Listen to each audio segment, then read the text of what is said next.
What's going on, everybody, and welcome back to another installment of my QRP head-to-head series. So it's been a while since I shot one of these videos. I kind of saved these for when the weather's really bad here in the winter. I can't get out and do activations, so it's easier for me to do some of these sort of tabletop videos during the winter. So the last time we looked at a CW only radio, it was the Elecraft KX1, and I said that the KX1 sort of was had my favorite feature set of any CW only radio for a lot of different reasons. Now, with that being said, this radio is not probably it certainly isn't my most used CW only radio, but it does have some features that I think are nice to have. Not necessarily must-haves, but nice to have. So let's talk about some of the different features. Let me turn this light up just a tad here. So let me talk about some of the different features on this radio and why I kind of liked this particular rig, and then we'll talk about the competitor.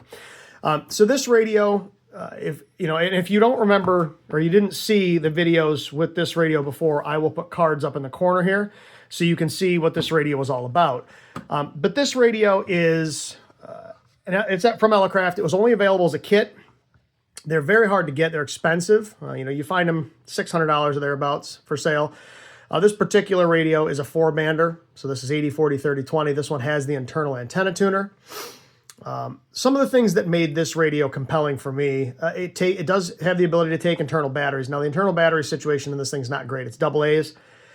They don't last very long, and you don't get much power output, but in a pinch, it'll get the job done. The tuner works, but the tuner's not very wide. So I've had problems tuning up some of my random wires of this. Like I tried to tune 30 meters on one of my random wires and it would not tune it up. So the antenna tuner is there and it's helpful, but it's not amazing. Some of the features that I think make this thing really good, though, the one that is really killer for me is this adjustable filter. Right? So we can adjust our filter width on this radio in real time, right? From, I don't know, about 200 hertz up to about 3,000 or 2,500 hertz. Just by turning this knob. All right, I like to be able to adjust filter width, although it's not necessarily crucial. Normally in the field, I leave my filter someplace in the 300 to 600 hertz range. If you're doing contesting or something, obviously you're probably running your filter tighter, but you're not running this kind of radio doing a contest. It's got adjustable RF and AF gains.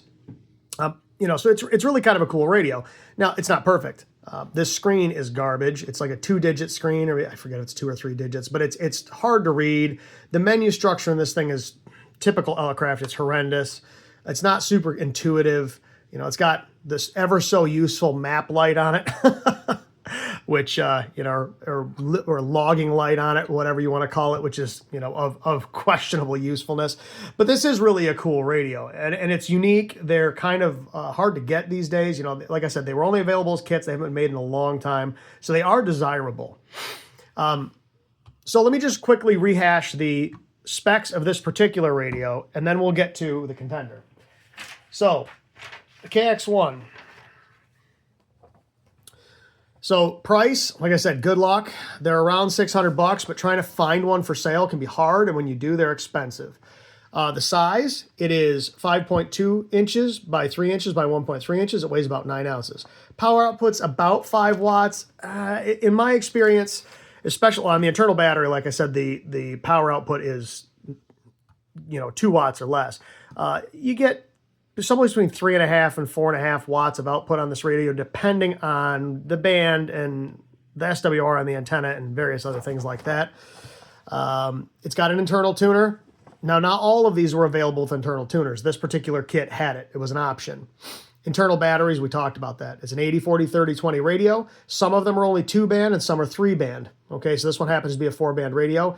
It is CW only, and it only came as a kit. So the quality of the radios is only as good as the person who built it. Now, this one looks fairly ugly inside, but all the solder joints are good. It's robust. The thing works good.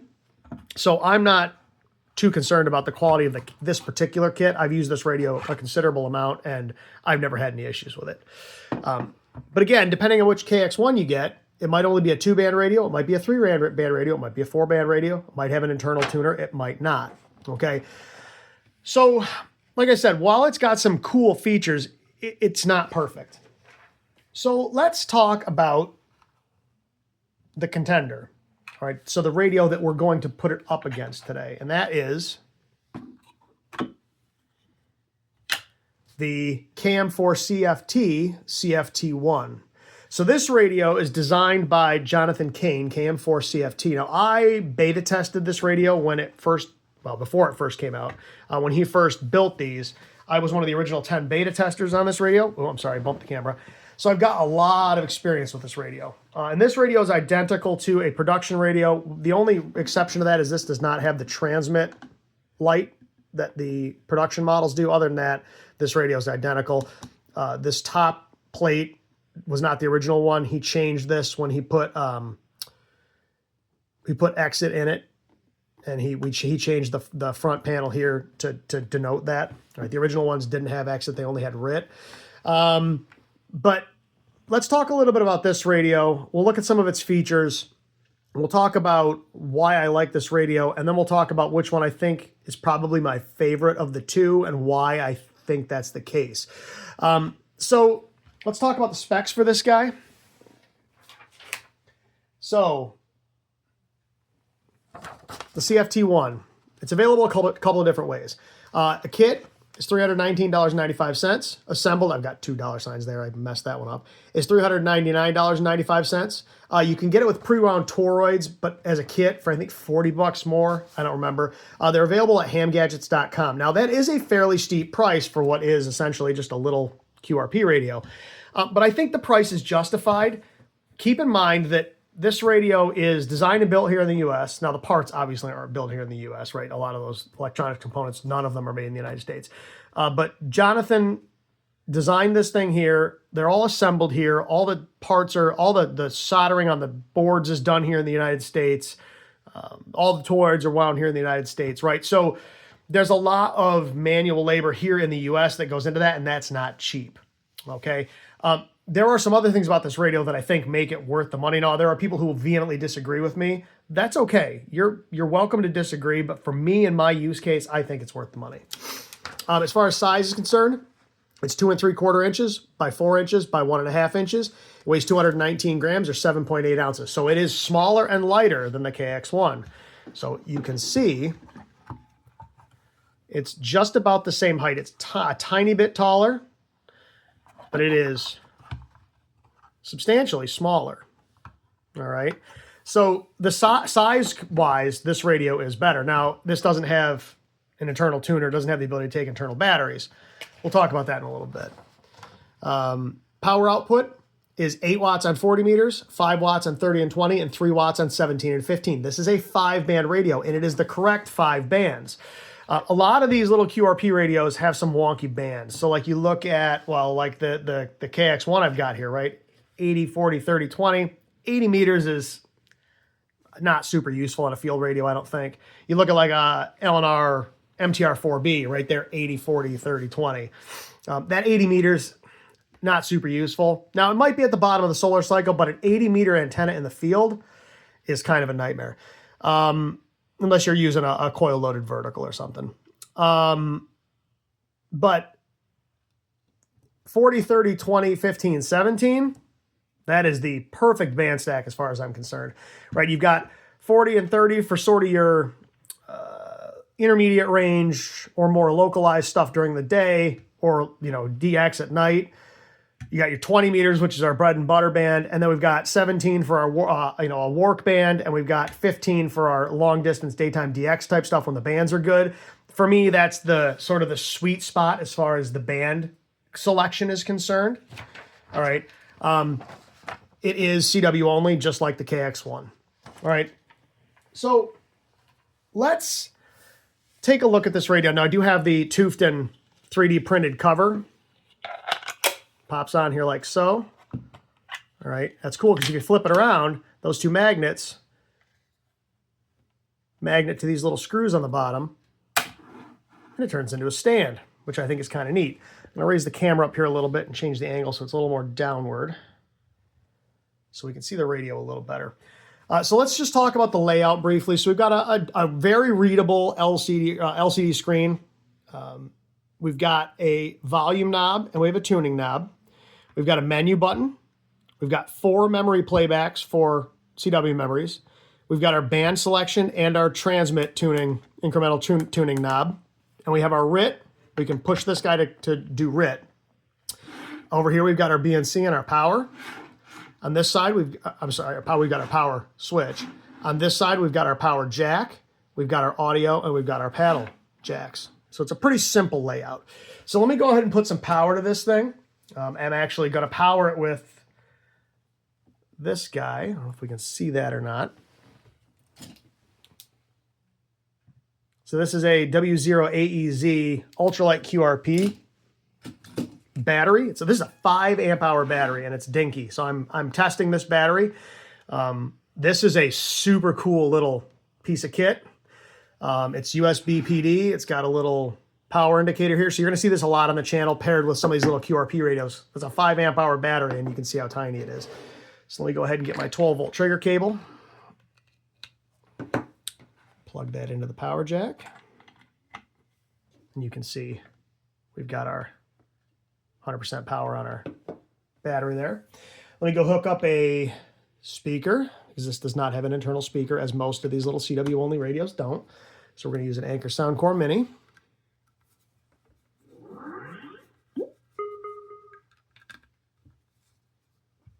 All right. And then for our key, appropriately enough, I have a KM4CFT 3D printed key. These are really nice. I'm not usually a fan of 3D printed keys. I've had CW Morse keys and things like that, and they're okay. They get the job done. This one feels a whole lot better though. It's smaller, it's lighter, the action is nicer, and it pairs nicely with this radio because it's from the same guy, right? So thank you, Jonathan, for making this key. I really do appreciate it. So let me go ahead and plug this guy into the side of the radio here. All right. So we got our speaker on, we've got power to the radio, so we'll go ahead and turn it on. So you'll see it boots up, it says, you know, CFT1 by KM4CFT. And then you can see this is our main screen. Now you'll see I'm on 13.975. If you put this radio outside of the amateur radio bands, it goes into practice mode. So I have a dummy load here, but I don't need to hook it up because this radio isn't going to transmit. So let's look at some of the functions here. So if I go into so right now you can see I've got 11.9 volts on my battery. If I hit the menu button, so you can see our very first selection is key speed. You can operate this radio from in the menu. So what I will often do is leave this radio right on key speed. All right, and I can, let me turn the volume up a little bit. Wrong knob. And I can change this key speed in real time. I can bump this key speed up and down. All right. Go in here and I can say I want to go a little more. Or if I need a QRS for somebody comes back at, let's say 15.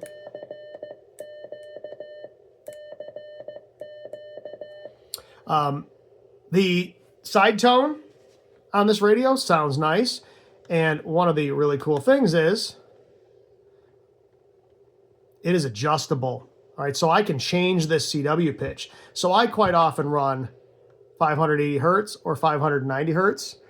It's not a fixed side tone, right? So your mountain toppers, they're all 600 hertz. I think the KX1 is 600 hertz. You look at like the Pentec radios are 700. For me, 700 is just too high. This radio, I can adjust it, which is amazing. I can change my different keyer modes here. Iambic A, iambic B.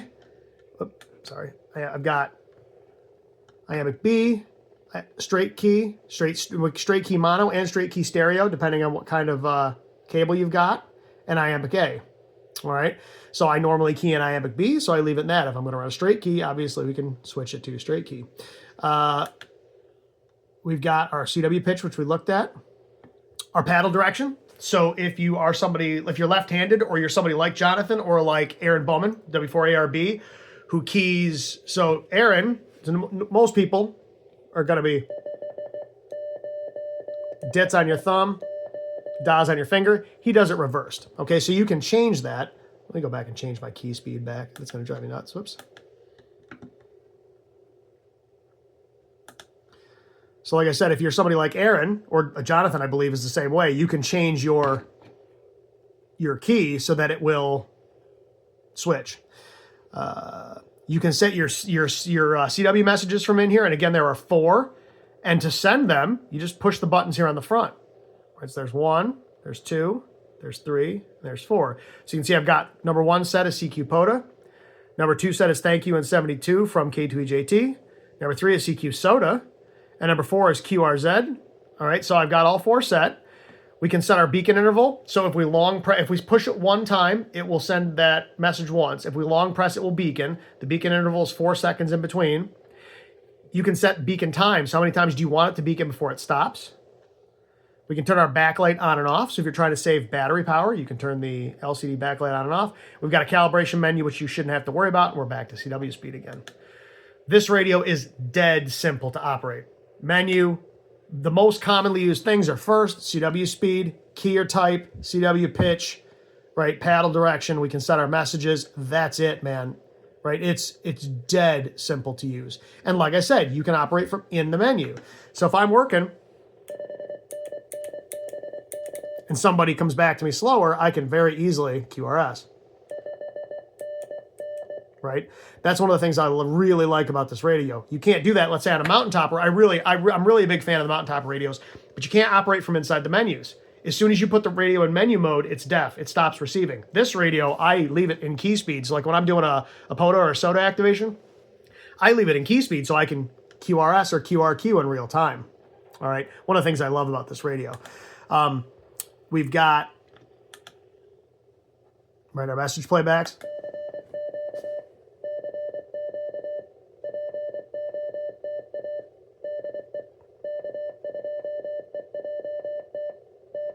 Simple.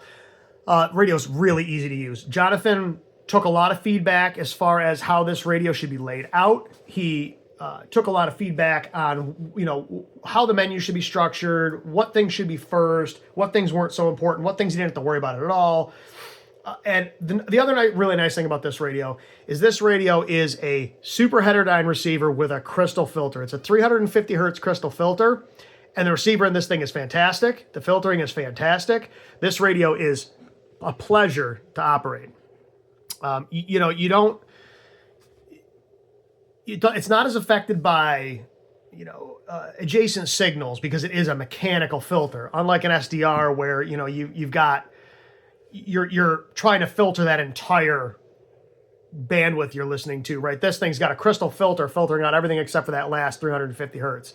Like I said, it's a super het receiver, so the sensitivity and selectivity are really good. It's very good. The receiver in this thing is excellent. The operation of this thing is fantastic. The layout is fantastic. It's super easy to use. The screen is super easy to read in bright sun. All in all, it's a fantastic radio. It has everything that a CW activator would need and nothing you don't. Right? It's not complicated. It doesn't have a huge menu structure. There aren't a pile of bells and whistles. You plug in a key, you plug in a battery, you plug in an antenna, you plug in a speaker, and you're off to the races. Is it perfect? Absolutely not. No radio is perfect, at least no radio that I've come across yet. So let me turn all this stuff off, and then let's kind of talk about some of the things that I think maybe miss the mark a little bit. But when I say a little bit, I mean only a little bit. This radio, for me, I think is quite good as a field radio is concerned. One thing that irks me is the light coming around the screen. You can see it coming out from around the screen. I mean, it's not a big deal. Some people don't like the sandwich layout of this. So these are 3D printed sandwiches in between. Here's your PCBs. I think it's kind of a cool situation. I actually thought about using a mill at work to machine billet aluminum plates to go in between here, but I'm entirely too lazy and that would add weight to it. So I'm not sure I'm going to bother. But other than that, the 3D printed knobs, I mean, yeah, they're 3D printed, right? I mean, could they be better? Sure, they could be. But do they work? Absolutely. And could you print more if these ones broke? Yeah, you could. But are they optimum? No. Do I wish I had an adjustable filter? Yes. Because 350 hertz sometimes can be a little bit narrow, right? If I'm trying to listen to people who are calling way off frequency, 350 hertz might be a little bit narrow. but it's wide enough to work with and it's narrow enough to reject all that adjacent noise. So I'm okay with that. Is it as good as the actual adjustable filter on the KX1? No. But all in all, I have a few minor gripes with this radio, and that's about it. All right. For a first attempt at building a radio, I think he knocked it out of the park. Geez, I keep bumping this camera. I apologize, folks. It's hard because I've got this tripod sort of like right in between my legs here, and the camera is sort of right in front of me. So every once in a while, I bump the tripod. So I apologize. So let's talk about this guy in comparison to this guy, and let's talk about strengths and weaknesses in real time, and then we'll come up with a determination as to which one I think is better for me. And again, you may disagree, and that's fine. But I've used both of these radios extensively, and I know which one I use more. Okay, so pros for the Elecraft: internal batteries. Although it's kind of a lame attempt at internal batteries, but it's got internal batteries. Internal tuner, adjustable filter. Right, it's got all those things that really make it an awesome radio. Downsides: menu structure sucks, screen sucks. It's a kit, right? So you can still get parts for these, but when they were assembled, some of those parts, maybe assembled better than others. It kind of depends on who assembled it. Of course, these can be the same way if you assemble it yourself. It's got a lot of real small encoders sticking off the front. It's kind of delicate. You've got little screws that hold it together. Now, it is a metal case, unlike the CFT1. But it does have that sort of erector set feel that a lot of Elecraft radios have. All right, so it's got a lot of upsides, but it's got some downsides too. And the other thing about this radio is sometimes I'm kind of scared to take this thing out in the field, because if it gets wet, man, it's done for, and it's kind of irreplaceable. But I really do love this radio. It's a cool radio, and it's got a lot going for it. Now let's talk about the CFT1. The screen is infinitely better. The menu structure is infinitely better. I actually think these radios sound very similar. They're the same sort of receiver structure, right? They're both super heterodyne receivers. They've got crystal filters. So they both sound, in fact, if you run these radios side by side, they sound almost the same. This guy is much easier to operate. Menu structure is super intuitive. I've got my multiple CW memories. I can operate from in the menu and do things like change key speed in real time. The size and weight of this radio are better. All right. So, they're very similar radios in some aspects, and they're very different radios in others. They're both for the same kind of operator, right? They're both for that person that wants to go way out in the field with a CW radio and do parks in the air, summits in the air, or just use it out in the woods or out in the field someplace. At the end of the day, though, for me and how I use a radio, this is going to pain me to say, but while the KX1 is an amazing radio, for me, the CFT1 ticks all the boxes I'm looking for in a field radio. And I don't say that just because I beta tested this radio, but the fact that I did beta test this radio, and Jonathan took a lot of our thoughts and our complaints and our concerns about other radios to heart when he built this, means that this radio ticked all the boxes that I wanted a field radio to tick for the most part. And really, for me, the two CW-only field radios that I use the most are this and my MTR-4B. I have two MTR-3Bs. I've got the blue one you've seen on the channel, and then I have one of the new ones, which I'll do a QRP head-to-head on later. And I'll probably compare it to the old radio also. But for me, at the end of the day, as awesome as the KX1 is, and the KX1 is probably a better radio, for the way I use a radio, I'm going to have to go with the CFT1. It just does everything I need a field radio to do. It doesn't have any superfluous stuff. It's dead simple to operate. It's everything I could need in a CW-only field radio without all the extra bells and whistles. It doesn't weigh anything. It's not very big. It's simple. It's easy to operate. It sounds fantastic. So yeah, for me, personally, at the end of the day, it's going to have to be the CFT1. Not to take anything away from the KX1. The KX1 is an amazing radio. This just, for me, is so much easier to use. This thing, if you don't use this all the time and remember what menu is what and how to get into everything, you almost need to carry the manual with you to use this radio.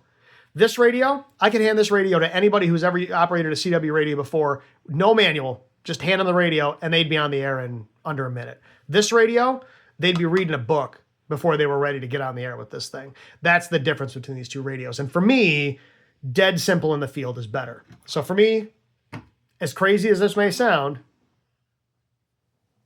the winner is going to have to be the CFT1.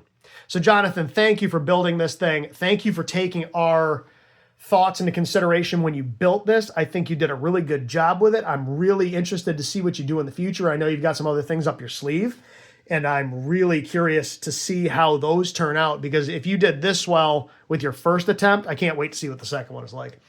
So at any rate, everybody, that's another installment of our QRP head-to-head. Like I said, I do have some more radios that I'm going to put into the pipeline. Both some CW-only radios, as well as some all-mode radios. Some of them are loaners. I have, believe it or not, I have 3 different radios on loan to me from Eric Dullman, K9 VIC. And Eric, I appreciate you letting me use those radios. I've had them forever, but it's hard for me to get out and do activations when it's 10 degrees and snowing. So at any rate, everybody, thank you so much for watching. Jonathan, thank you for building this radio. I really do appreciate it. If anybody's got any questions, feel free to leave them in the comments.